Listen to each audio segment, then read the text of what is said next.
प्रिय विद्यार्थीगण, आशा करता हूं कि आप सभी ठीक ही होंगे और अपने पढ़ाई लिखाई में अच्छी तरह से व्यवस्थित होंगे, अर्थात मन लगाकर लिख पढ़ रहे होंगे। जैसे कि हम जानते हैं कि इस कोरोना काल में हमें बहुत कठिनाइयों का सामना करना पड़ रहा है। हम अच्छी तरह से कक्षा में उपस्थित नहीं हो पा रहे हैं, इसलिए अब हमें जैसे भी हो, जिस प्रकार भी हो, हमें पढ़ने लिखने की कोशिश जारी रखना चाहिए। तो जैसे कि हम अपने पिछले कक्षाओं में रहीम के दोहे के दोहा 1, 2 और 3 पढ़ चुके हैं और समझ भी चुके हैं, और आशा करता हूं कि आप सभी लोग भी अच्छी तरह से पढ़ चुके होंगे, समझ चुके होंगे, और कोई कठिनाई यदि हो तो आप हमें बताएं, हम आपकी कठिनाइयों को दूर करने की कोशिश करेंगे। तो अब हम रहीम के दोहे को जारी रखते हुए दोहा 4 और 5 के बारे में जानेंगे और समझेंगे। दोहा 4। चित्रकूट में रमी रहे रहीमन अवध नरेश, जा पर विपदा परत है सो आवत यह देश। तो चित्रकूट वह स्थान है जहां राम 14 वर्ष के वनवास के समय अपने कुछ समय व्यतीत किए थे, और अवध नरेश अर्थात अयोध्या के राजा, जो कि राम अयोध्या के राजकुमार थे। जा का अर्थ हुआ जिस, विपदा का अर्थ हुआ विपद, परत का अर्थ हुआ परना, सो का अर्थ हुआ वह, आवत का अर्थ हुआ आना।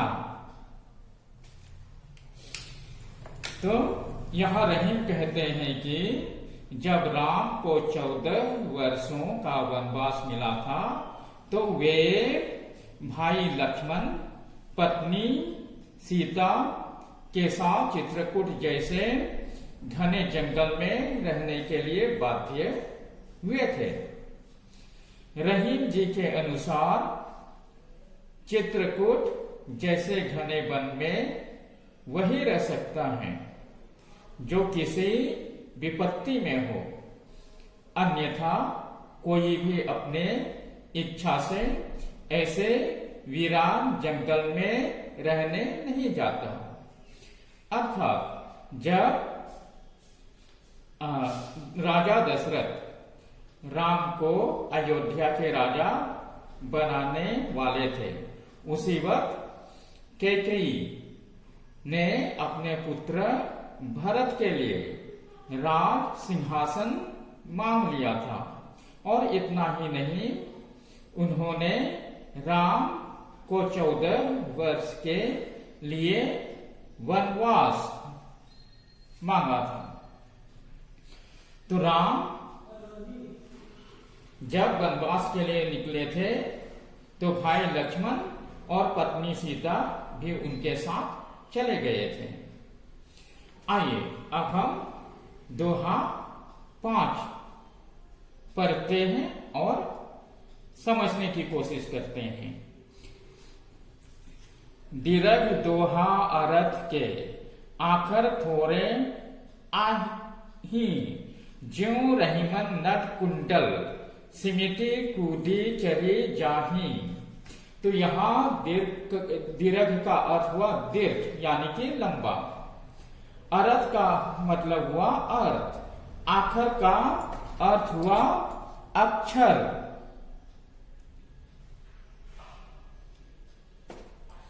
थोरे का अर्थ हुआ थोरे, अही का अर्थ हुआ होते, ज्यों का अर्थ हुआ जैसे, सिमिटी का अर्थ हुआ छोटा करना, कूदी का मतलब कूद कर। भावार्थ, यहाँ रहीम जी कहते हैं कि दोहे का बहुत महत्व होता है। दोहे के सीमित शब्दों में अपार ज्ञान का भंडार होता है। अर्थात जब हम देखते हैं कि दोहे में सिर्फ 2 ही लाइन होते हैं, लेकिन जब हम उसे पढ़ते हैं तो इससे हमें बहुत ज्ञान प्राप्त होता है। हम हर बार उसमें अलग अलग अर्थ ढूंढ पाते हैं और हम उसे अलग अलग तरीके से सोच या समझ सकते हैं। अर्थात दोहे के सीमित शब्दों में अपार ज्ञान का भंडार होता है, जो हमें जीवन की ढेर सारी महत्वपूर्ण सीख देती हैं।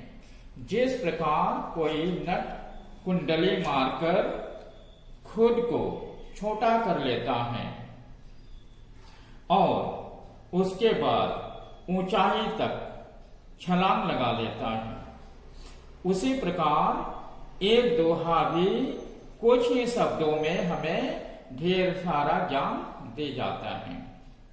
अर्थात दोहा देखने में तो छोटे लगते हैं, सिर्फ 2 ही लाइन के और कुछ सीमित शब्दों के, परंतु यदि हम उसे ध्यान से पढ़ें, ध्यान से देखें, ध्यान से सोचने समझने की कोशिश करें, तो हम उनके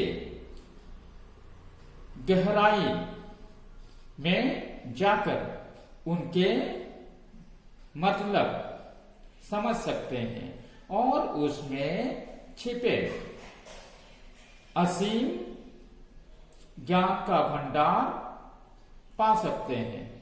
अर्थात भिन्न भिन्न प्रकार के सीख पा सकते हैं। तो अब हम 4 और 5 दोहे के बारे में जान व समझ चुके हैं और आशा करता हूं कि आप सभी लोग भी इसे ध्यान से पढ़ेंगे और अच्छी तरह से समझने की कोशिश करेंगे और इसके